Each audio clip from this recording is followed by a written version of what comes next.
Aujourd'hui, en particulier, nous allons parler donc des vices, comme je le disais tout à l'heure. On va parler de certaines addictions.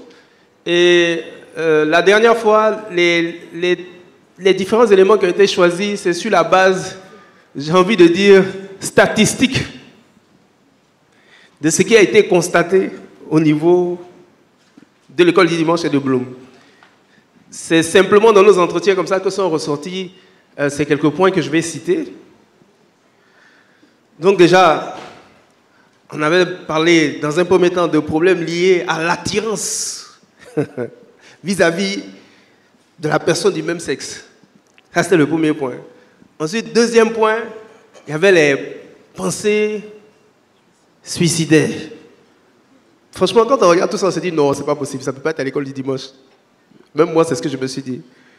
Et troisième point, on a parlé des addictions pour ce qui est de la drogue, de l'alcool, de la pornographie. Ça, c'est des éléments aussi qui paraissent. Et puis, en cinquième position, les abus sexuels. Voilà. Alors, je vais commencer simplement en vous posant la question de savoir, bon, par expérience, quelles sont les choses que vous avez vues? Ce pourquoi, en tout cas, ce sont des points qui sont importants. Je vais commencer par Coach Moïse. D'accord, donc je suis Coach Moïse, comme annoncé. Je suis pasteur à Vase d'Honneur et plus précisément au ministère Bloom. Donc je m'occupe des ados. Et ça fait à peu près 5 ans maintenant qu'on le fait. Et ça nous a permis vraiment d'être en contact avec cette jeunesse-là et puis de découvrir, de comprendre beaucoup de choses. Et tout de suite, je fais le lien et de faire le lien directement avec la présence ou l'absence des parents dans la vie de ces ados-là. On aura l'occasion de comprendre. Donc, dans ce que j'ai pu remarquer, c'est exactement toute la liste est complète pour moi, parce qu'il y a tous ces éléments-là qu'on a retrouvés chaque fois, enfin pas chaque fois, mais trop de fois à mon goût dans les entretiens avec les bloomers, avec les adolescents que nous suivons.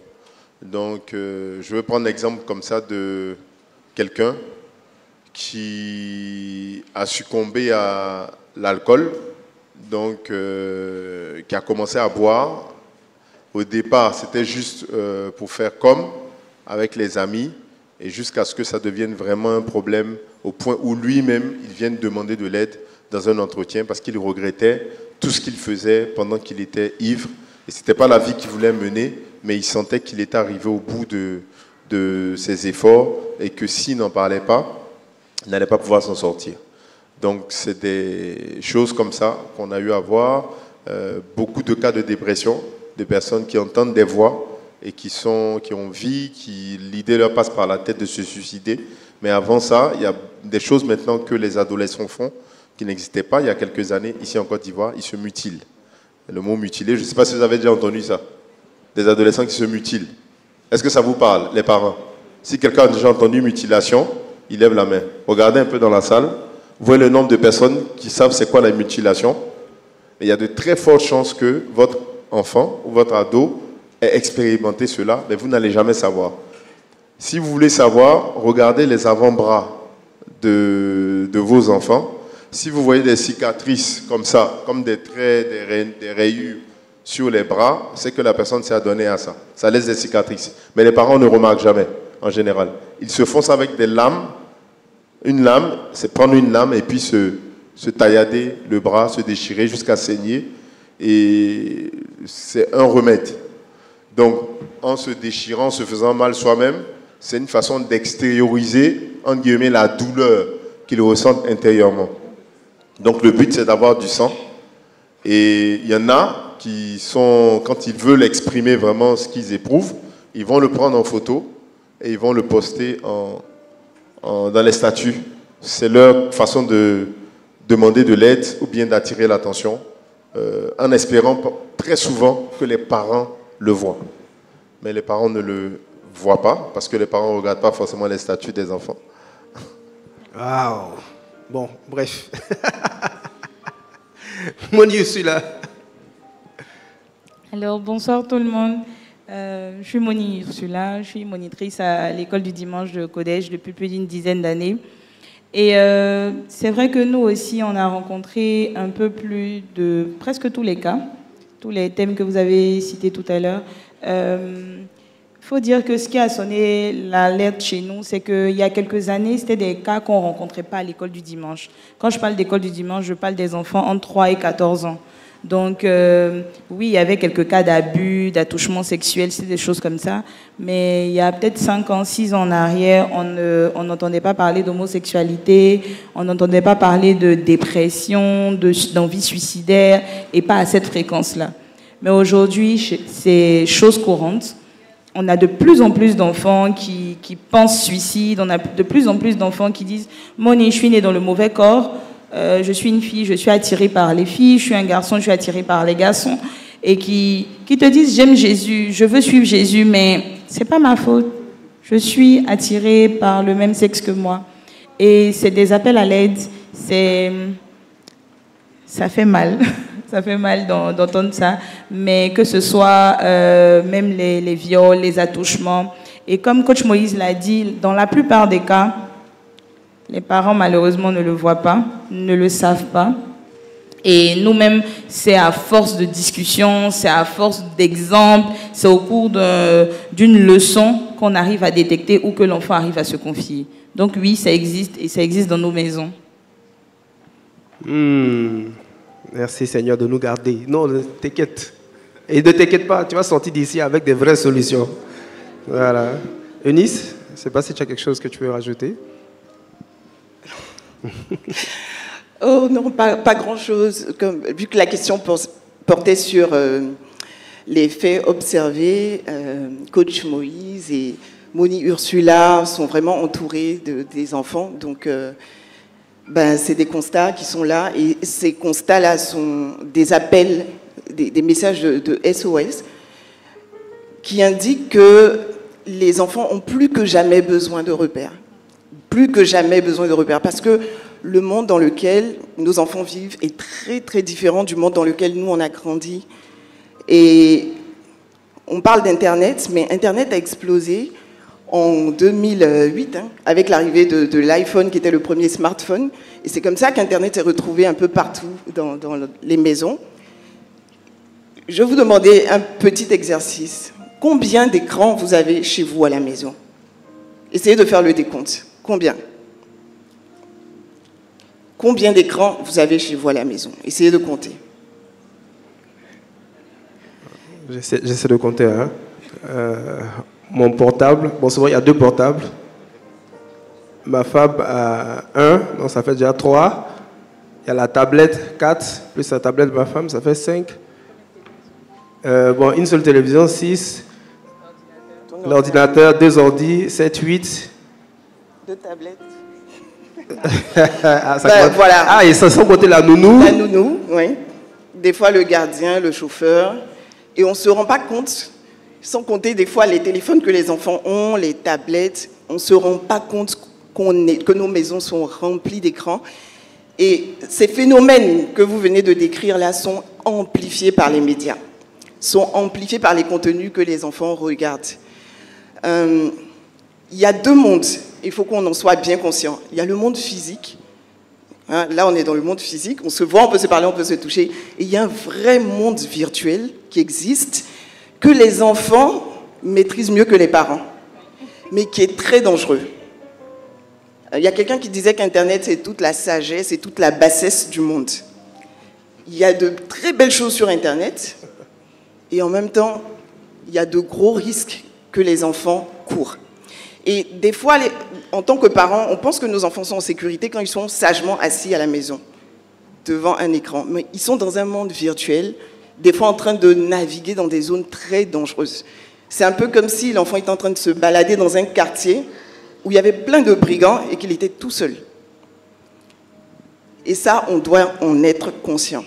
Parce que nos enfants, de la même manière qu'ils ont besoin d'être éduqués dans le monde physique, ils ont aussi besoin d'être éduqués sur Internet pour reconnaître les contenus qui sont appropriés et les contenus qui sont inappropriés. Parce que s'ils consomment pendant longtemps des contenus inappropriés, quand bien même ils seraient dans nos maisons, ils iraient à l'école, ils viendraient à l'école du dimanche, Ces contenus vont semer en permanence de livrets. Et hier, j'ai beaucoup aimé le témoignage de Cindy qui disait que Google était devenu sa maman. J'ai une question, je souffre. Comment s'en sortir quand on souffre? Tu entends qu'un camarade d'école parle d'automutilation. Bon, ok, Google, c'est quoi l'automutilation? Tu tombes sur des vidéos, des jeunes qui souffrent et qui montrent « Ah ouais, peut-être que ça peut me soulager, donc j'essaie. » Voilà un petit peu ce que ça m'évoque. Ah, Internet. Alors, j'aimerais qu'on puisse aller de façon très pratique. On va parler d'addiction. Et je voudrais que vous puissiez nous aider à savoir un peu quels sont les symptômes, quelles sont les choses qu'il faut observer auprès de nos enfants pour être sûr, au moins pour pouvoir sécuriser ceux qui ont besoin d'être sécurisés, pour dire que bon, quand je regarde, je pose telle question, quand j'observe ça, non, mon petit André, il va bien, ou ma petite Noël va bien. Au moins qu'on puisse avoir des éléments concernant les addictions. Donc, je vais commencer par Coach Moïse. Ouais. Très bien. Concernant les addictions, bon, déjà d'entrée de jeu, on a eu la grâce vraiment de participer à une formation en Égypte, il y a 2 ans de cela maintenant, donnée par un centre de désintoxication et de réhabilitation, justement en Égypte, qui a des records extraordinaires. Donc, ils sont à environ 98% de taux de réussite pour des personnes qui rentrent là-bas, qui sortent complètement libres de l'addiction qui les avait conduits là-bas. Donc le pasteur Mohamed, dans sa vision, quand il a découvert ce centre-là, il n'a pas hésité à imaginer que la même chose pourrait être faite en Côte d'Ivoire. Donc à envoyer des personnes sélectionnées par rapport à leur rôle, justement moi dans mon cas pour la jeunesse, pour aller apprendre auprès d'eux, mais vraiment en toute humilité, en toute sagesse, pour comprendre qu'est-ce qu'ils font, qu'est-ce qu'ils ont compris, qu'est-ce que nous on ne fait pas encore, qu'est-ce qu'on pourrait faire. Donc c'est dans ce cadre-là que je découvre vraiment de façon profonde les problèmes liés à l'addiction et notamment aussi les solutions. Donc pour revenir à la question en parlant des signes, les signes sont de plusieurs ordres, dépendamment de ce que l'enfant va consommer ou le jeune adolescent aura commencé à consommer ou pas. Bon, déjà les mamans elles savent bien faire ça. L'enfant peut rentrer, si elles soupçonnent qu'il y a quelque chose, elles vont l'appeler, elles vont commencer à sentir les habits, tout ça. Très important. Mais si vous n'avez pas l'odorat fin, vous allez sentir une odeur de choukouya alors que c'est autre chose que vous ne connaissez pas vous-même, parce que vous n'avez pas consommé. Ok? Donc, pour tout ce qui est fumée de l'herbe, tout ça, les odeurs sont très fortes. Mais vous pouvez la sentir, mais ne pas savoir que c'est l'herbe, parce que dans votre entourage, personne n'a eu à fumer de l'herbe. Mais quand vous avez été exposé à ça, soit vous-même vous l'avez fumé, soit vous avez eu quelqu'un dans votre entourage qui l'a fumé, tout de suite l'odeur, elle est reconnaissable. Donc ça, c'est très facile. Bon, la cigarette, plus ou moins tout le monde connaît l'odeur de la cigarette, mais encore, comme je disais, avec les sensibilités de chacun, ça peut être difficile. Ok? Donc, ça, c'est déjà donc, à l'odeur. On peut savoir quand quelqu'un a bu, notamment, qui rentre et qui a bu. Vous pouvez observer cela, même s'il n'est pas ivre. Vous pouvez savoir s'il a bu. Quand il parle, l'odeur même corporelle qui va dégager pour certains, vous saurez qu'il y a eu consommation d'alcool. Bon, maintenant ça c'est ce qui est palpable de façon olfactive. Maintenant il y a le visuel. Donc, vous pouvez avoir votre enfant qui n'a jamais les yeux rouges, par exemple. Depuis un certain temps, il rentre à la maison, les yeux sont rouges. C'est un signe. Il n'a pas pleuré. Vous lui demandez qu'est-ce qui s'est passé. Il dit non, il n'y a rien, tout est normal. Ça peut être un premier signe aussi qui vous fait voir qu'il y a quelque chose qui est en train de se passer dans son organisme qui n'est pas normal. Donc il y a ça. Il y a le comportement de façon générale. On va commencer par le sommeil, par exemple. L'enfant peut commencer à dormir tout le temps. Il revient de l'école, il est fatigué. Il dort. Il ne mange pas, il dort.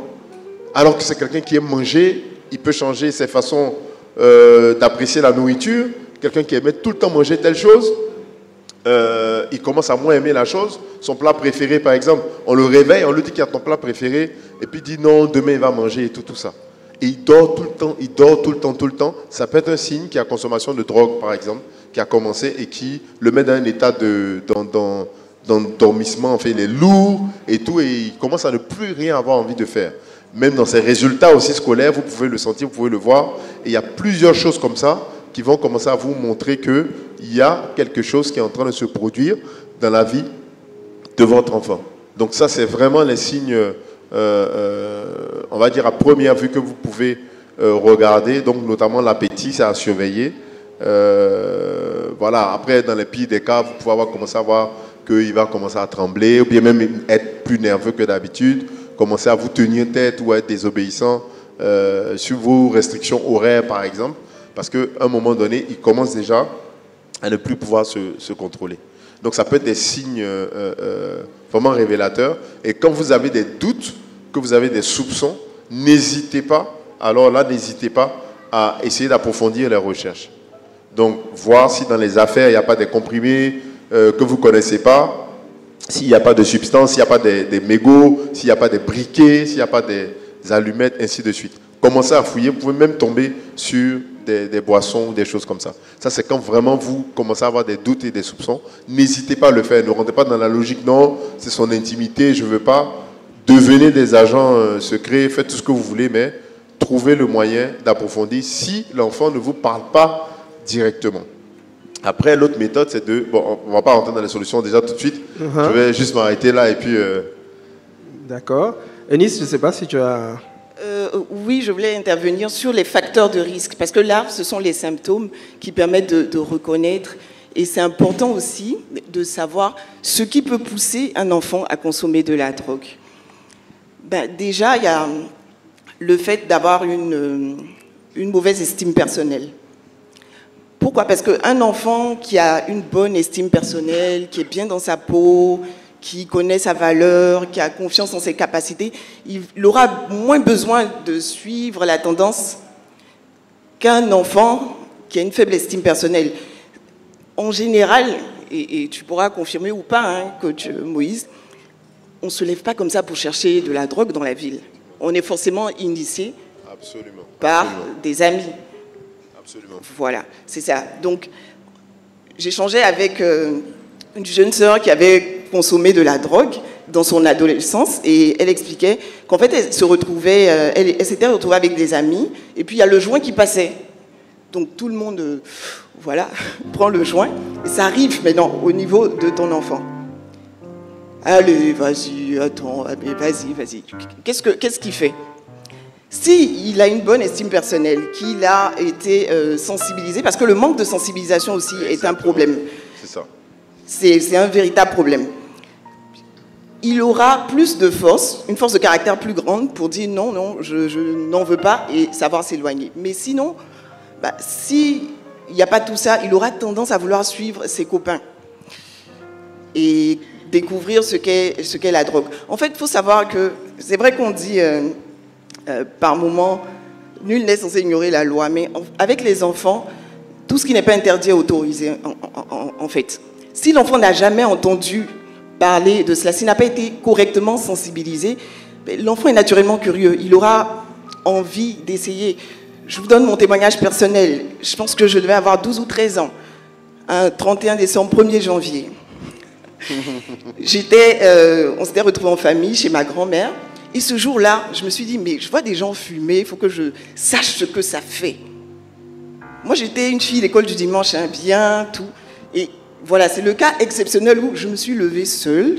Je me suis dit, bon, pour l'année qui vient de commencer, il faut que je sache ce que ça fait que de fumer. Et je me suis levée toute seule. Je suis allée à la boutique, je me suis mise dans un endroit noir, j'ai allumé la cigarette, j'ai fait ça.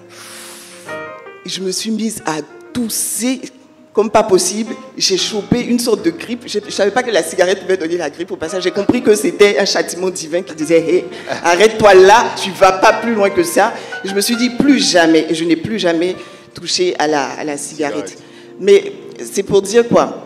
Que quand on est jeune, qu'on est adolescent, on a envie de faire certaines expériences. Et quand on est sensibilisé, on sait à l'avance qu'il ne faut pas les faire. Donc, il faut qu'on pense à sensibiliser nos enfants. Et la sensibilisation peut commencer même très tôt, pendant qu'ils sont encore enfants, avant même d'entrer dans la préadolescence.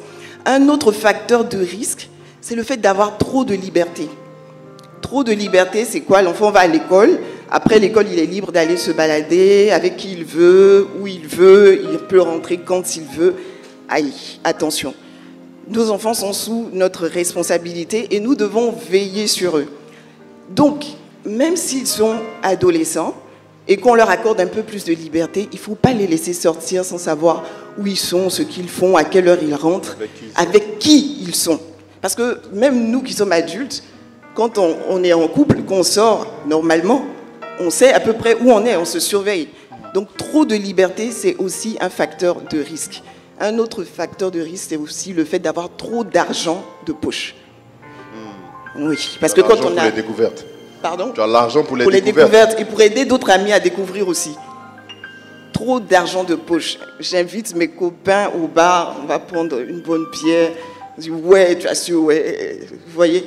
Donc on doit faire attention à cela pour ne pas que nos enfants soient fragilisés. Et la présence des parents, l'amour qu'on leur donne, ne les pousse pas à aller rechercher fortement de l'attention, de l'approbation auprès de leurs camarades, auprès des autres. Là, je crois que Eunice est rentrée dans les solutions. Non, dans les facteurs de risque. Je voulais donner un peu de suspense. D'accord. Moni Ursule. Parce que je voulais rebondir un peu sur ce que Eunice a dit quand elle a parlé de parents, excusez-moi, de parents permissifs, et puis du fait d'avoir trop d'argent. Ça, c'est quelque chose que nous, on remarque vraiment à l'école du dimanche. Moi, parfois, hein, personnellement, je suis choquée quand je vois des enfants d'à peine 10 ans, 8 ans qui viennent et puis qui ont ce que j'estime une forte somme pour eux, qui ont 30 000 francs, qui ont 50 000 francs. Et quand tu leur demandes, c'est leur argent, c'est pas... Et puis, ils n'ont pas volé, hein. Ils n'ont pas volé. Souvent même, j'interpelle le parent me disant, Jean, je vais choquer le parent. Je dis, papa, j'ai vu 30 000 francs de ce portefeuille. Oui, c'est son argent. Excusez-moi. Excusez-moi. Et autour de nous, même à l'école du dimanche ici, autour de nous, il y a des petits bistrots, il y a des petites choses comme ça. Et aux alentours des écoles, c'est bien placé. Je pense que les détenteurs de ces bars, de ces bistrots, tout ça, ils le font un peu exprès parce qu'ils savent que les enfants sont de grands consommateurs. Et donc, la drogue, je ne sais pas, hein, mais je crois que ça ne coûte pas quand même moins cher. Donc, c'est parce qu'ils ont assez d'argent qu'ils arrivent à acheter. Donc même ça, on doit mesurer. On aime nos enfants. On a peut-être beaucoup de moyens, mais on ne devrait pas leur permettre d'en disposer comme ils veulent. On ne devrait pas leur permettre de sortir à des heures vraiment indues. On ne sait pas où ils sont, on ne sait pas avec qui ils sont, et puis ils rentrent quand ils veulent.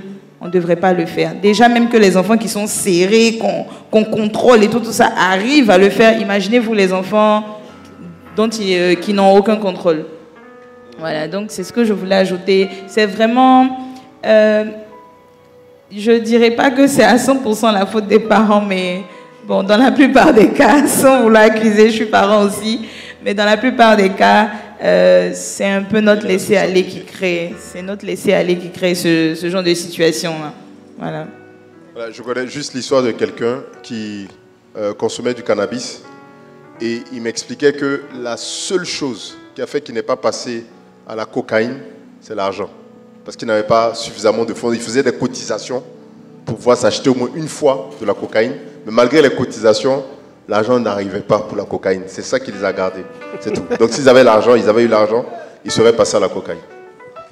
Oh Seigneur, merci. Amen. Donc tel que je vois, c'est vrai qu'on a parlé d'addiction au niveau de substances, tout ça. Mais j'aimerais aussi que vous puissiez dire un mot sur les addictions à la pornographie. Je voulais rapidement intervenir avant qu'on ne passe à la pornographie pour dire que c'est vraiment, vraiment important de sensibiliser les enfants. N'attendons pas qu'ils soient adolescents pour leur parler. Avant même qu'ils n'entrent dans la préadolescence, c'est-à-dire vers 9 ans, 10 ans, parlons-leur de ces choses-là. Il y a une expérience qu'on a faite en famille. On a regardé un jour un reportage de Whitney Houston qui présentait un peu sa vie. On la connaît, non, Whitney Houston. Voilà, une chanteuse américaine de pop qui a connu la gloire. Et avec les enfants, on regardait comment elle chantait bien. On était fascinés, ils étaient fascinés. Et la manière dont la drogue a détruit sa vie. À la fin, elle n'avait plus de voix. À la fin, elle était maigrichonne, overdose. Et malheureusement, même scénario pour sa fille. Je vous assure que quand on sensibilise les enfants comme ça, qu'ils ont vu ces images, ça les marque. Donc ils savent que il faut pas y toucher, parce qu'on ne veut pas finir comme cela. Donc il faut en parler avec les enfants suffisamment tôt. les graines qu'on sème suffisamment tôt. La Bible dit, hein, instruis l'enfant selon la voie qu'il doit suivre. Et quand il sera grand, il ne s'en détournera pas. Des fois, on ne pense pas à instruire nos enfants. Alors que nos enfants ont besoin d'être instruits. Ils ont besoin d'être instruits, surtout à notre époque où tous ces risques sont beaucoup plus proches qu'avant. Il ne faut pas qu'on reste dans notre ancien monde pensant que ça se passe comme avant. Pensons à instruire nos enfants sur le sujet. Et pour terminer, j'ai échangé avec une amie qui est infirmière, qui racontait qu'elle a vu plusieurs adolescents arriver à l'hôpital proche du coma éthylique et que pour beaucoup d'entre eux, c'était dû à un manque de sensibilisation. Donc si vous souhaitez protéger vos enfants, commencez dès le bas âge à les instruire. S'ils sont déjà adolescents, parlez-leur aussi. Vous pouvez les emmener même dans un centre de désintoxication qui regarde un peu, qui voit comment les gens qui sont addicts se débattent avec. Ça peut aussi les marquer. Amen. Coma éthylique, c'est l'alcool. Il faut préciser que c'est l'alcool. Ah oui, il faut préciser. Coma éthylique. C'est dû à l'alcool. C'est une overdose d'alcool. Je vais donner. C'est le daiko jusqu'à. Ça veut dire que tu es daï jusqu'à un niveau. Voilà. Bon, c'est en ivoirien. Ok, d'accord. Alors, donc, je voulais, en termes d'addiction, voilà, pour savoir. Parce qu'il y a d'autres types d'addictions aussi, telles que la sexualité, la pornographie, etc. Donc, j'aimerais que vous puissiez nous aider aussi à savoir, bon, comment tu détectes ça, quoi, au niveau des enfants. Parce que souvent, c'est des choses qui, vous, à l'école du dimanche, que vous constatez, mais souvent, les parents n'ont aucune idée de ce qui se passe vraiment dans la vie des enfants. Donc, qu'est-ce que vous pouvez nous dire par rapport à ça? À l'école du dimanche, bon, on va dire chez les enfants, chez les plus jeunes, la plupart des enfants qui ont des addictions à la pornographie notamment, c'est, vous savez, quand l'enfant est très jeune, tout ce qu'il fait, c'est par imitation. C'est par imitation, donc généralement, c'est des enfants qui ont très tôt eu accès, malheureusement, qui ont eu à voir la nudité des adultes, qui ont dans des maisons où la nudité est banalisée. Il y a un cours qu'on fait à l'école du dimanche chez les 10, 11, 12 ans, où le thème du cours, c'est « Dieu prend soin de notre corps ». Et dans le déroulé, là, il y a un moment où on dit à l'enfant que la première personne qui a des droits sur notre corps, c'est Dieu. Ensuite, c'est nous-mêmes, c'est l'enfant lui-même, et que personne n'a droit à toucher son corps ou bien, voilà, sans sa permission et tout ça. Et dans la discussion et tout ça, on dit par exemple aux enfants que aucun adulte n'a le droit de prendre sa douche avec vous. Même pas vos parents. Et tu vois des enfants dans la salle qui sont choqués, qui ouvrent grand les yeux comme ça. Non, on n'a pas le droit. Je dis non. Bon, je ne sais même pas si je peux dire ça ici. Mais tu vois par exemple une petite de 12 ans qui dit « Mais Moni », et puis c'est tellement naturel dans son esprit qu'elle le dit devant toute la classe. « Mais Moni, moi je me douche avec mon papa. » Je dis « Mais non, tu ne peux pas te doucher avec ton papa parce que tu as... » Mais en fait... moi, je viens dire quelque chose de très contradictoire, mais quelque chose qui est peut-être, j'ai envie de dire, culturel chez eux. C'est normal, elle trouve même que j'exagère et tout ça.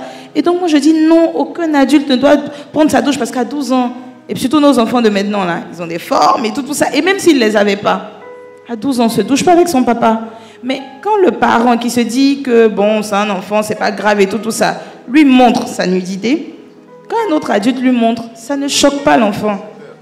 Ça ne choque pas l'enfant. Dans les plus petites classes, on leur apprend par exemple ce que c'est que le secret. C'est-à-dire on leur dit par exemple que le sexe est secret, qu'il n'y a personne d'autre qui doit toucher, ce genre de choses. Bon, après on va aborder les attouchements. Mais la pornographie aussi vient de ça. L'enfant est habitué à voir la nudité des adultes. Il est habitué à voir des caresses un peu osées. Souvent on a des parents par exemple qui acceptent que les enfants dorment dans la chambre alors qu'il y a des trucs qui se passent en couple. L'enfant a accès à ça. Du coup, il regarde la télévision, il voit des personnes. Moi, je sais que quand on était plus jeunes, quand des gens s'embrassaient à la télévision, on fermait les yeux, ou bien on changeait rapidement de chaîne. Mais aujourd'hui, non. Hein. Non, les enfants t'expliquent les films de novelas, là, mais voilà quoi. Ils ont accès à YouTube.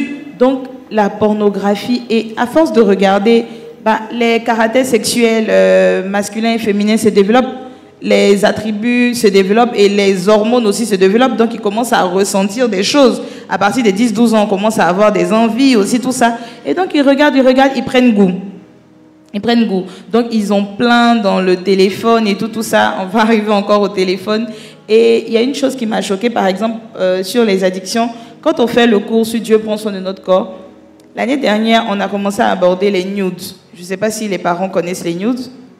Donc, il faut nous expliquer, parce que voilà, parmi nous... C'est de se prendre des photos de parties intimes, de se prendre des photos nues ou bien des photos de parties intimes et d'envoyer à son petit ami, à sa camarade et tout ça. Donc, des nudes. Voilà, c'était nude. Mais bon, c'est en anglais, voilà. C'est un terme anglais. Voilà, pour parler de nudité. Donc, mais les enfants ont cette facilité d'envoyer leur nudité. Vous n'avez pas idée. Et dans leur tête, quand j'envoie à une personne, ça reste avec cette personne. Et donc, moi, quand j'ai fait ce cours, je leur ai dit, tout ce qui rentre sur Internet, là, ne t'appartient plus. Et on a plein de cas après, de vidéos, de photos qui ont fuité, qui se promènent sur la toile. La petite ne peut plus partir à l'école parce qu'elle a fait confiance à sa copine ou à son petit ami qui a après diffusé. Et ça devient un cercle vicieux. Donc la pornographie, l'addiction naît, moi je pense, depuis petit, en ayant accès à la nudité. Quand on n'a pas dit de rendre ça tabou, mais on n'a qu'à faire comprendre. Il faut que la notion de pudeur soit enseignée dès le plus jeune âge. Un enfant ne doit pas voir la nudité d'un adulte. En tout cas, en ce qui concerne les 3 ans jusqu'à 14 ans. Ils n'ont pas accès. Et c'est de là que part en fait cette... j'ai envie de dire, cette facilité à regarder des vidéos pornographiques, à regarder des personnes en plein acte sexuel. C'est de là que ça part, dès le plus jeune âge. Très bien. Moi, je veux juste compléter à ça. Ce que tu as rappelé concernant les films qu'on regarde avec les parents, que les enfants regardent avec les parents. Et bon, il y a des parents, on peut se dire c'est banal. Donc bon, de toute façon, même si ce n'est pas la télé ici, ils vont voir des gens s'embrasser. Ou alors peut-être même que les parents s'embrassent devant les enfants. Donc je dis, si nous on s'embrasse devant les enfants, s'ils le voient à la télé, de toute façon, bon, voilà, ils peuvent peut-être dire, vous là, vous regardez ça, mais ne faites pas, hein, ne faites pas. C'est pas ça qu'il faut faire. Il faut justement créer cette barrière, ce côté sacré, qui va faire que quand il va voir, parce que là on parle simplement de baiser, de bisous sur la bouche dans un film. Moi, mes enfants, quand on regarde ensemble un film, quand il y a une situation même où les gens commencent à se taire, puis se regardent d'une manière, là, eux-mêmes ils savent que c'est le moment où ils doivent tourner leur tête. Parce que toujours après ça, là, ça finit bizarrement. Donc eux-mêmes ils commencent en même temps à se tourner. Et jusqu'à moi, mon fils, il avait jusqu'à 15 ans, encore quand on regardait les films ensemble, dès qu'il y a la partie, il se tourne. Dessin animé, quoi, tout ce qu'on regarde, quand les gars sont bizarres seulement, les gars ils tournent leur tête. Mais en fait, ça va créer quoi? On va se dire non, mais tu fais ça, peut-être c'est devant toi, ils font. Mais en fait, tu les as instruits, comme disait Eunice. Ils ont reçu une instruction. Ils savent que même se faire un bisou, là, c'est quelque chose de sacré. C'est pas quelque chose qu'eux, ils ont le droit de regarder. Donc, quand un ami va lui proposer de regarder une vidéo pornographique, ben, il sera d'abord horrifié. Et regardez les enfants qui ont commencé très jeunes à regarder la pornographie. En général, il y avait une légèreté des parents qui était derrière. C'est-à-dire que les parents ont laissé, ils ont toléré que tu peux regarder 2 personnes s'embrasser. Mais si après les embrassades, on va plus loin, ça veut dire que mon papa m'a déjà laissé. Maman n'a rien dit. Je regarde les films avec eux. Il va continuer. Quand son ami va lui montrer. Et encore en parlant de responsabilité, moi je connais plusieurs personnes qui ont commencé la pornographie à cause des habitudes des parents. C'est-à-dire, ma femme en parlait la dernière fois. Il y a des personnes qui ont découvert la pornographie à travers les romans ou les bandes dessinées pornographiques que les parents avaient et qui croyaient bien cachées sous le matelas. Donc il y a des pratiques sexuelles même que les parents ont gardées, ont transportées, et c'était la porte, l'accès maintenant aux enfants pour regarder ces choses. Ça, on parle de livres physiques. Et tu le disais hier, avant, imaginez même, c'était un parcours du combattant. Comment tu vas l'acheter, toi, une revue pornographique dans un magasin, quelque part, dans un kiosque? Et puis le gars, il va te regarder. Et puis tu as honte. Mais maintenant, tout est dans le téléphone. Et pire, je connais des personnes qui ont découvert la pornographie à travers le téléphone des parents. Il y a un pasteur qui me disait tout à l'heure que sa fille de 2 ans, elle a flashé 2 fois le code de sa maman comme elle déverrouille son téléphone. Dès qu'elle a fini de voir ça, elle prend le téléphone, elle déverrouille, elle s'est allée sur YouTube. Bon, maintenant, imagine, toi, le parent, tu as des pratiques aussi bizarres. Parce qu'on va se dire la vérité. Hein. Elle est pratique aussi. Donc, tu as laissé le truc, tu t'es endormi sur la chose ou bien tu n'as pas fini, tu as reçu un appel, tu as passé à autre chose. Les images sont là. L'enfant prend ton téléphone, il déverrouille comme il sait le faire, il veut jouer son petit jeu qui est sur ton téléphone et puis il tombe sur une scène. Et il commence à regarder. Mais déjà, il y a une légitimité. Ça vient du téléphone de maman. Et quand maman, on regarde les films à la télé, quand les gens s'embrassent, de toute façon, on regarde ensemble. Donc, ça c'est bon. Si maman regarde, c'est que c'est bon. Et je connais des gens qui sont devenus addicts à la pornographie à partir du téléphone des parents. C'est pas eux qui ont fait les recherches. Les recherches étaient déjà faites. Donc, il y a vraiment cette sécurisation-là. Et s'il n'y a pas l'horreur de ce péché-là qui est semé dans les enfants, si ce n'est pas toi, ça sera son ami qui va lui montrer les vidéos à l'école, pendant la pause, à la récréation ou en classe. C'est au point où, moi j'ai même eu des enfants qui, même quand ils étaient écodimes, sont tombés, mais sont pris dans la masturbation, au point où le gars peut être en plein culte. Et puis, il sent le besoin de sortir du culte. Il va aux toilettes, il se masturbe, il finit, puis il vient rentrer. Ils ont rendu le témoignage quand il était délivré. Et que ça avait commencé depuis Ecodim. Et ça continue quand il était à Bloom. Et parce qu'il était rentré dans la pornographie et avec le péché qui va avec la masturbation. C'est super grave. Waouh. Nous devons donc sanctifier nos portables. Amen. Ton portable doit être converti à la manière dont tu es converti. Même si tu es marié, tu es en couple, ton portable doit être converti. Alléluia. Alors je ne sais pas si... par rapport à la pornographie, en tout cas, oui, effectivement, des fois, les parents sont la brèche par laquelle les enfants peuvent être initiés. Juste informer qu'il y a des papiers qui circulent pour ceux qui veulent poser des questions. Donc, vous pouvez poser des questions, écrivez sur des petites feuilles qui ont été distribuées, c'est ça, non? Voilà. Donc, si vous avez des questions, et après, vous signalez pour que ce soit ramassé. Ok, Eunice? Oui. Il faut savoir, il y a une chose quand même qui est très importante à savoir, c'est que naturellement, les enfants ne sont ni obsédés, ni préoccupés par la question du sexe. Naturellement. Mais qu'est-ce qui se passe? L'environnement, quand je parle d'enfants, c'est avant la puberté. Parce qu'à la puberté, il y a un éveil du désir sexuel. Donc avant la puberté, quand l'enfant, c'est vrai que les petits garçons peuvent avoir des érections par moment, quand ils sont stimulés, mais les enfants n'ont pas cette préoccupation-là. Ils pensent à jouer, ils pensent à s'amuser, voilà. C'est vraiment pas une préoccupation pour eux. Mais notre environnement est tellement agressif, hyper sexualisé, que cette hypersexualisation-là percute leur innocence. Et voilà, il y a quelque chose qui se passe, ils découvrent un sujet nouveau, et les enfants sont curieux. Ils sont curieux. Et ce qui se passe à l'adolescence avec l'éveil du désir sexuel, l'éveil du désir sexuel, c'est naturel et c'est normal.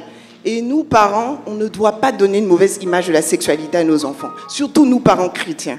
Parce que des fois, notre manière de réagir peut faire penser aux enfants que la sexualité est sale, enfin, perverse, culpabilisante. Donc, et quand on est ado, on lutte avec ces hormones sexuelles, avec ce désir-là, parce qu'il y a cet éveil qui est là.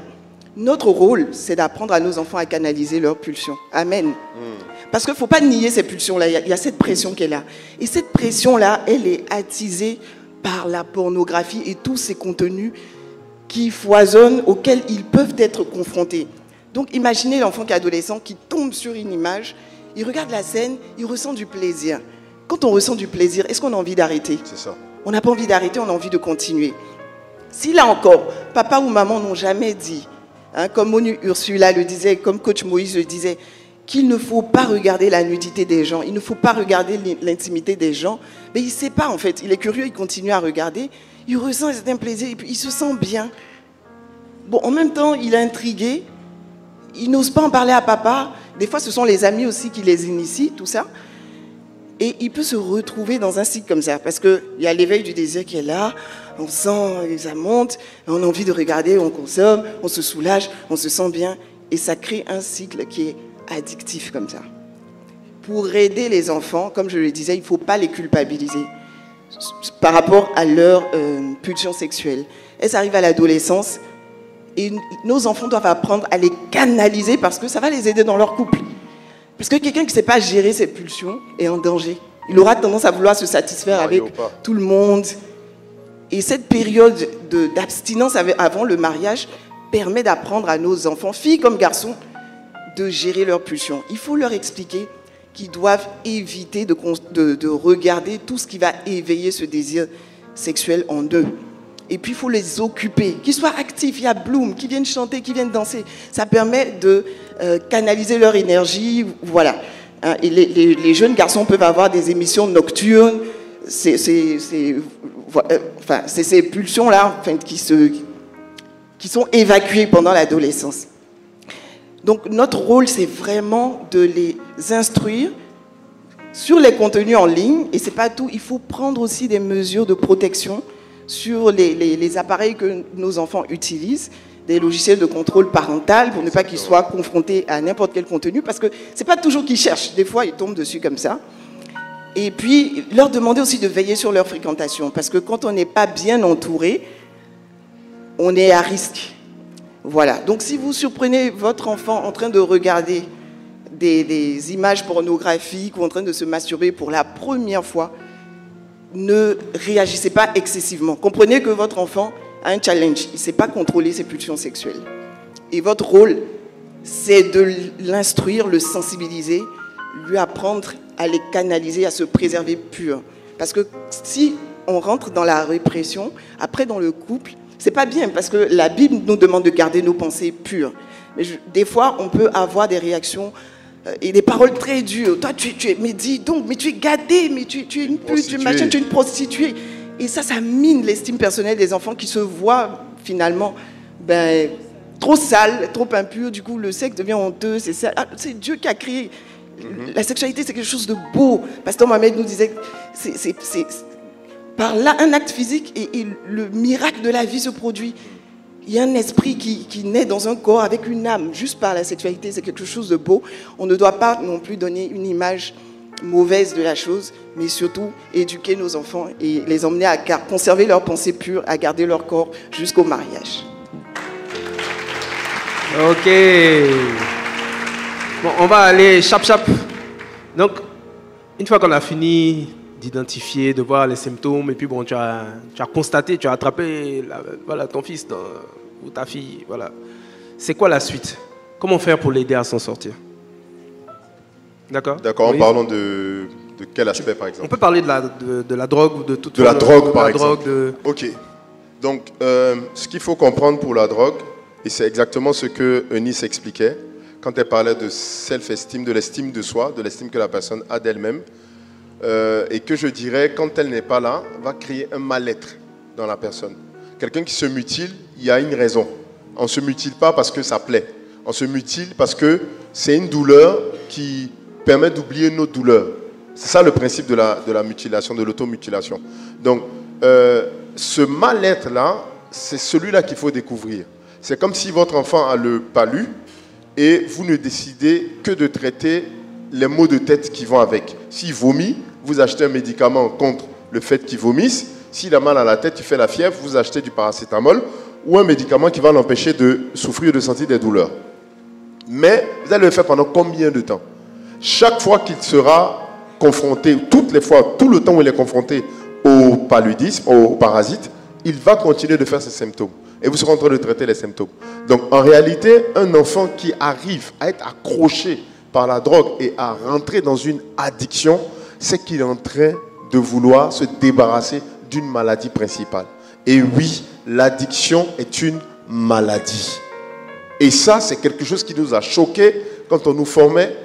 Et on est venu avec l'esprit de trouver des solutions spirituelles uniquement. De prier, de déclarer. On aurait eu des versets bibliques qui nous auraient permis de comprendre les techniques de délivrance et ainsi de suite. Mais quand on est venu, le premier cours qu'on nous donne, c'est un monsieur qui vient, qui nous présente le cours et qui nous présente en fait deux cerveaux. Il nous présente un cerveau sain. C'est une, on va dire une image IRM d'un cerveau sain. Et il nous présente en second temps le cerveau de quelqu'un qui est addict à la drogue. Et donc, sur le cerveau sain, on voit un cerveau très lumineux, avec des parties très blanches. Vous voyez un peu les radios, quand on fait les radios, il y a des parties qui sont très claires. Les poumons, par exemple, quand on voit qu'il y a un problème dans les poumons, en général, c'est une partie qui est un peu sombre et ainsi de suite. Et c'est comme ça que quand on nous présentait le cerveau d'un saint, le cerveau était vraiment bien, vraiment lumineux. Et dès qu'on arrivait sur le cerveau de l'addict, on voyait plein de zones d'ombre partout sur le cerveau. Et il nous montrait en fonction des mois ou des durées d'addiction l'état progressif du cerveau. Ok? Donc, la notion qu'il nous faisait comprendre, c'est que, imaginez quelqu'un qui souffre intérieurement, qui a une maladie, qui souffre de quelque chose. Et le fait de prendre la drogue lui permet d'oublier cette douleur. Ok?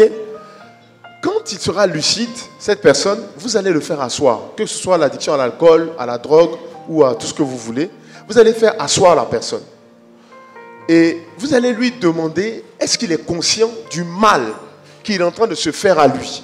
Il va vous dire oui. Il va vous demander, est-ce que tu es conscient du mal que tu es en train de nous faire à nous, tes parents? Donc ta mère, ton père et tout ça. Il va vous dire oui en pleurant. Est-ce que tu veux continuer à nous faire du mal? Est-ce que tu veux continuer à te faire du mal? Il va vous dire non en pleurant. Je ne veux plus le faire. Je ne sais même pas pourquoi j'ai fait ça. Il va se confondre en regrets, en excuses, en plein de choses. Vous, d'un côté, ça va vous soulager. Vous allez vous dire, ah, au moins mon enfant n'est pas mort. Il est encore conscient et il réalise que ce qu'il fait n'est pas bien. Est-ce que tu peux me faire la promesse que tu ne vas plus jamais toucher à la drogue? Il va vous regarder droit dans les yeux. Il va vous dire oui. Je ne veux plus jamais toucher à la drogue. Et il sera sincère à ce moment-là. Il sera vraiment sincère. Maintenant, quand vous allez venir le lendemain, le soir, vous allez rentrer à la maison, vous allez demander où il est. On dit qu'il est sorti. Vous commencez à appeler, son téléphone ne passe pas. À une certaine heure de la nuit, il rentre. Qu'est-ce que vous constatez? Qu'il a encore pris la drogue. Alors qu'il a pleuré la veille. Quel sentiment ça crée en vous? Déception, dégoût, trahison. Vous vous dites que tout ce qu'il a fait là, c'était donc du cinéma. Il n'était pas sincère. En réalité, il était vraiment sincère. Mais il est malade. Et le remède qu'il a trouvé pour guérir de ce mal, qu'il n'arrive même pas à vous exprimer. Parce que même quelqu'un va venir te parler de dépression aujourd'hui, tu vas dire, mais toi, c'est les trucs des blancs, ça. Quelle dépression? En Afrique, c'est la vie et tout comme ça, là. Ça te parle de quoi, là? Donc, il ne peut pas vous expliquer ce qu'il ressent. Lui-même, il ne sait pas expliquer. Parce qu'il n'a jamais eu d'expérience pareille. Il sait juste qu'il n'est pas comme les autres. Et que là où les autres sont heureux, lui, il est malheureux, il est triste. Il y a une douleur au fond de lui qu'il n'arrive souvent pas à expliquer. Mais la seule chose qu'il a découvert, qui l'a soulagé, c'est peut-être la substance qu'il a commencé à prendre. Et donc, on dit souvent que la drogue, tu peux commencer à consommer la drogue parce qu'il y a un de tes amis qui t'a initié et tu as commencé et tu es devenu addict. Mais non. En réalité, quelqu'un qui a une forte estime de lui-même, une bonne estime de lui-même, déjà, il va se refuser d'utiliser la drogue. Quelqu'un qui a été instruit va réfléchir à 4 fois avant d'essayer de rentrer dans quelque chose qu'il sait ne pas pouvoir contrôler. Et c'est ça l'addiction. Quand on présente les dangers de l'addiction, quand on voit les personnes, ce qu'elles sont devenues, ça effraie. Les enfants ont peur aussi. Les enfants ont peur. Vous prenez un chiot qui vient de naître, qui commence à marcher. Vous le mettez au bord de marche d'escalier. Le chiot, là, il ne va pas descendre. Qui lui a appris que c'est dangereux, qu'il peut tomber? Instinctivement, il sait que ce n'est pas bon. Il sait qu'il y a un niveau différent. Son cerveau même le bloque déjà pour lui dire tu ne peux pas descendre. Donc il y a des choses que quand un adolescent voit, quand un enfant voit, il se dit que c'est quelque chose à éviter. On m'a déjà prévenu. Malheureusement, on ne prévient pas. Combien d'entre vous avez déjà parlé de la drogue à vos enfants? Combien d'entre vous avez déjà parlé de pornographie à vos enfants? On se dit, si je lui parle de pornographie, ce mené va vouloir aller essayer. Mais quand ça sort de ta bouche et que tu le préviens, que tu lui montres les dangers. Moi, je me souviens quand j'étais au collège, c'était un collège d'une école, je ne dirais pas l'école, enfin la religion, mais dans ce collège, on avait quelqu'un qui était un professeur qui nous enseignait, par exemple, les dangers de la masturbation. Il nous expliquait que quand tu te masturbes, il ne faut pas penser que tu vas te masturber juste pendant le temps où tu n'es pas marié. Que la masturbation, ça va devenir une addiction, ça va devenir un lien qui va te suivre jusque dans le mariage. Et tu pourras être dans le mariage, et puis tu vas aller vers ta femme, mais le plaisir que procure la masturbation n'est pas le même que le plaisir que va te procurer ta femme. Et même après avoir eu des rapports intimes avec ta femme, tu peux te retrouver en train de te masturber. L'image là, elle est restée dans mon esprit. Mais imagine maintenant ta femme, alors que vous venez d'avoir des rapports intimes, te trouve toi en train de te masturber. Qu'est-ce qu'elle-même va penser d'elle-même? Qu'est-ce qu'elle va penser de toi? Cette image m'a traumatisé. Donc, face à la masturbation, là, j'ai réfléchi. Bon, ça ne m'a pas empêché de faire, mais au moins, ça m'a effrayé et ça ne m'a pas permis de rentrer dans un certain niveau d'addiction parce que j'avais peur que ça finisse par devenir une addiction.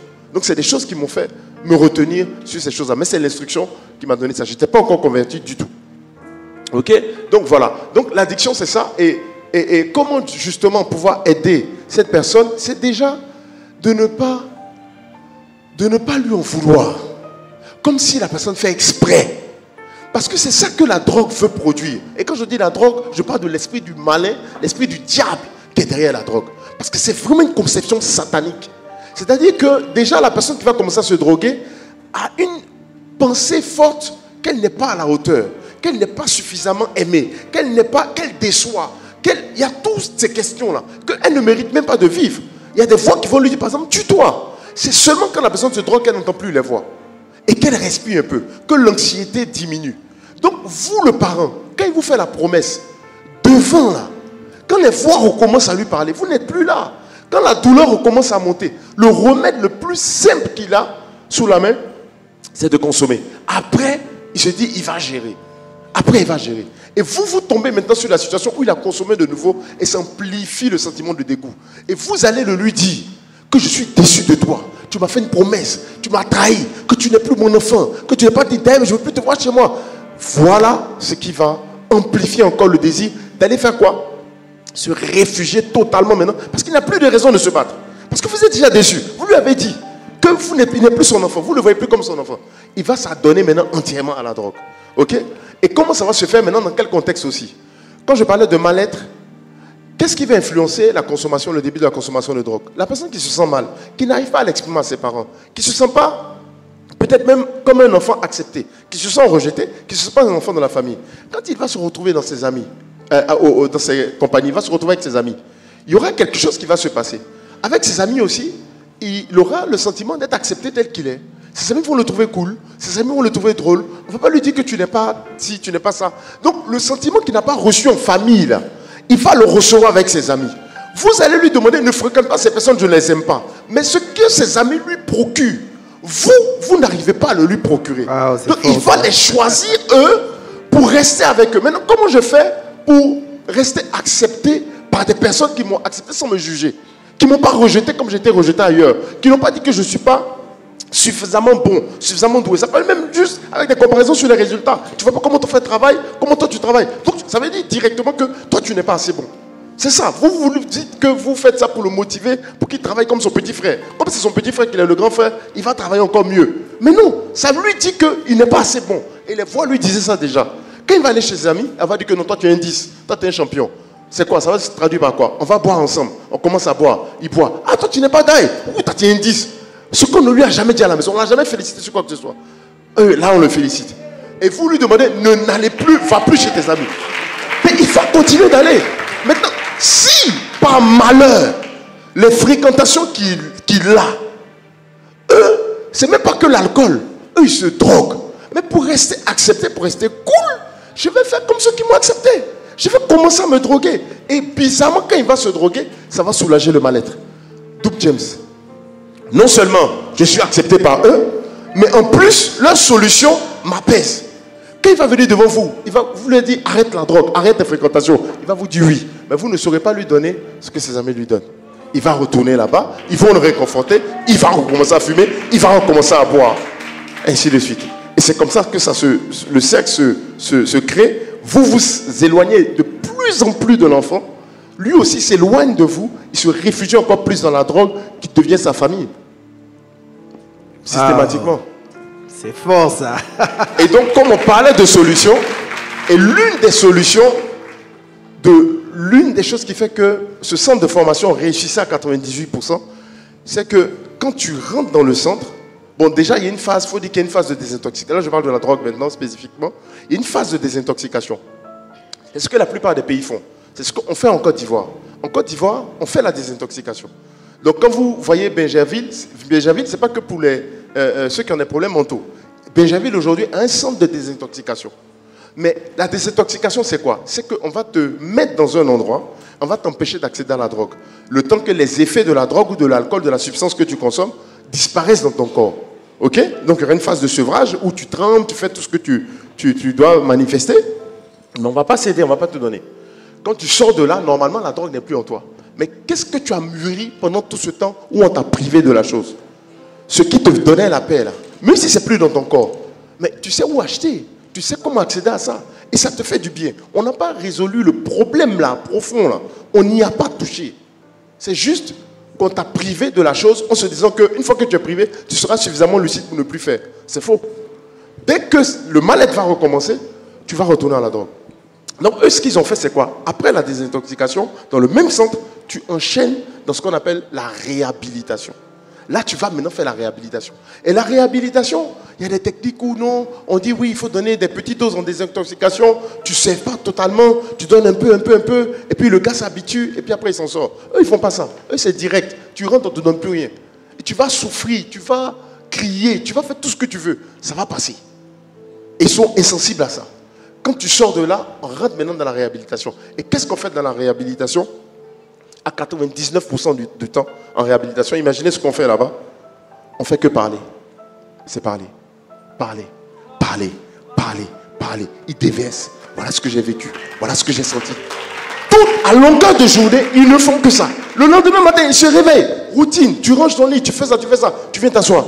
Première thérapie de groupe. On se met ensemble. Tout le monde parle. Chacun raconte son histoire. Voilà. Ainsi de suite. Avant de se coucher, on parle même des nouveaux événements qui peuvent créer un problème en toi.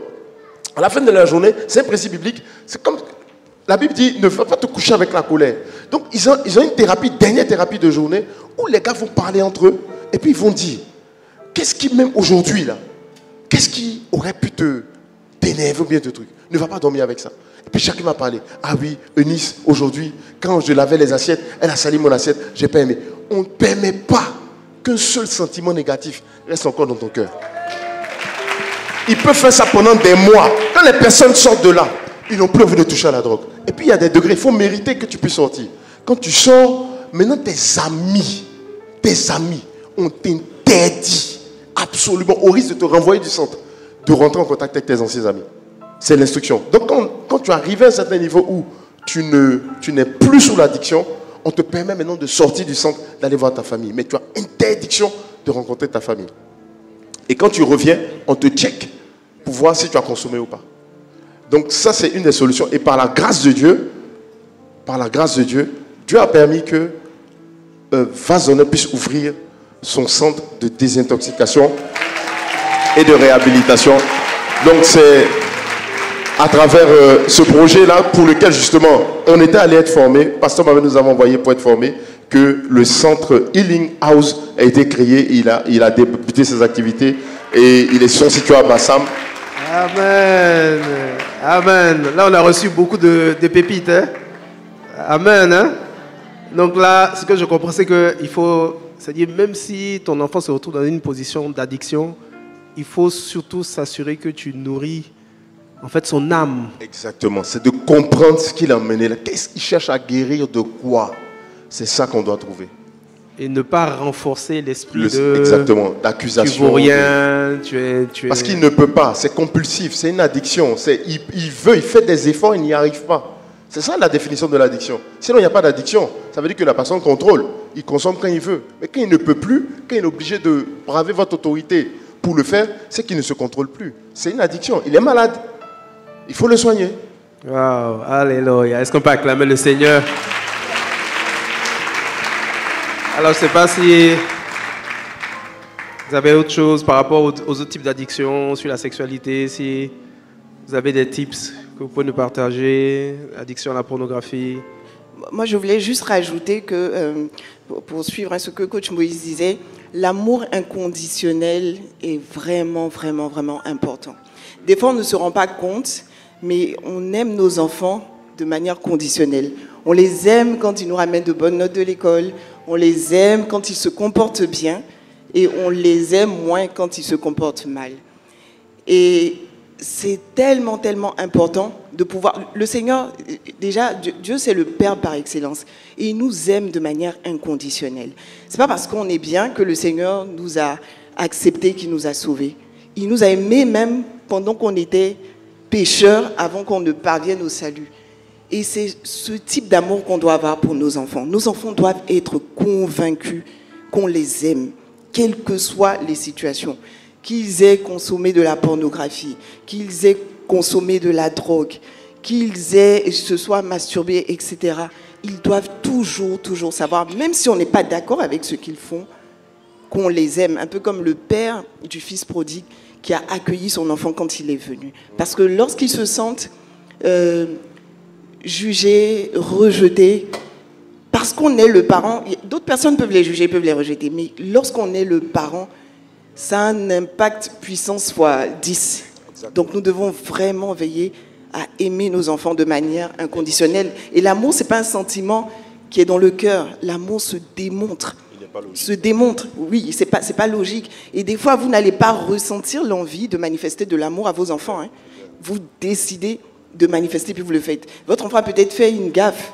Vous êtes fâché, mais vous allez le prendre dans vos bras, après l'avoir corrigé tout. Vous ne sentez pas, vous n'avez même pas envie de le voir, mais parce que votre enfant a besoin d'être aimé, vous allez le prendre, lui faire un câlin, je t'aime. Même si vous ne le ressentez pas, parce que votre enfant a besoin de l'entendre et ça l'aide à grandir avec une image, une bonne estime personnelle. Amen. Oh yes. On va dire cela. Amen. Et si moi je dois rajouter quelque chose, c'est un peu, Coach Moïse a dit que l'une des raisons qui poussait les jeunes à l'addiction, à la drogue et autres, c'était le mal-être qu'ils ressentaient. Et comme moi j'interviens vraiment, comme j'ai dit, chez les plus jeunes. Donc pour moi, ce serait vraiment de demander aux parents de s'intéresser aux enfants dès le plus jeune âge. La relation avec les enfants se construit dès le plus jeune âge. C'est-à-dire que quand ils sont encore petits, qu'ils ont 2 ans, qu'ils ont 3 ans et qu'ils jouent à leur voiturette ou bien souvent, moi j'ai des enfants de bas âge, souvent ils viennent, ils font des pitreries, ils font un truc, puis ils disent maman regarde et tout ça. Faut regarder, faut applaudir, faut créer ce sentiment de tout ce que je fais, c'est important pour papa, c'est important pour maman, tout ce que je fais, papa voit, maman voit. Il faut créer ça dès le plus jeune âge. C'est tellement difficile à rattraper quand l'enfant devient adolescent, ça devient difficile. Et ça, il faut vraiment le construire. Nous, on a mal au cœur quand on a eu par exemple un enfant qui était assez turbulent à l'école du dimanche et une fois il a fait vraiment une gaffe qui a exaspéré la monitrice. Donc quand elle m'en a parlé, je lui ai dit bon là c'est trop, on va convoquer ton papa. Et l'enfant m'a répondu mon papa viendra jamais, il n'a pas mon temps. Et donc je l'ai regardé, je dis on va quand même le convoquer. On a convoqué le papa 1 fois, 2 fois, le papa n'est jamais venu. Effectivement, puis il m'a dit Moni, je t'ai dit non, il n'a pas mon temps, il viendra pas. Mais c'était palpable. Et à chaque fois qu'on le propose, l'enfant, il va à l'école, il est bien vêtu, on lui assure l'alimentation et tout ça. Mais on n'a pas le temps de parler avec eux. On n'a pas le temps de construire une relation avec eux. Et on veut, quand ils deviennent adultes, qu'ils soient droits. On veut que, quand ils ressentent ce mal-être dont Coach Moïse a parlé, on veut qu'ils viennent se confier à nous. Mais on n'a pas créé la relation. Comment est-ce qu'ils se confiera à nous? Donc, même s'ils sont encore petits, tout ce qu'ils racontent là, même si ça a l'air des balivernes, même si c'est ennuyeux, écoutons-les, créons la relation. C'est vrai qu'avec nos emplois du temps maintenant, c'est difficile. Moi, j'avoue, c'est difficile de créer cette relation-là. Mais trouvons des petits moments. Douchons-les de temps en temps, dans le trajet. Moi mes enfants n'étudient pas très loin de la maison, mais le matin, je prends la peine de les déposer. On crée des relations pour pouvoir entendre. Et c'est en ce moment-là qu'on entend mon ami a fait ça, ma copine a fait ça, et qu'on peut corriger. Donc, c'est super important de faire ça. Amen. Alors, on va atterrir. Et je voudrais juste un mot de fin par personne. Un mot de fin. Donc, je commence par Coach Moïse. Donc, je veux vraiment revenir sur un point très essentiel.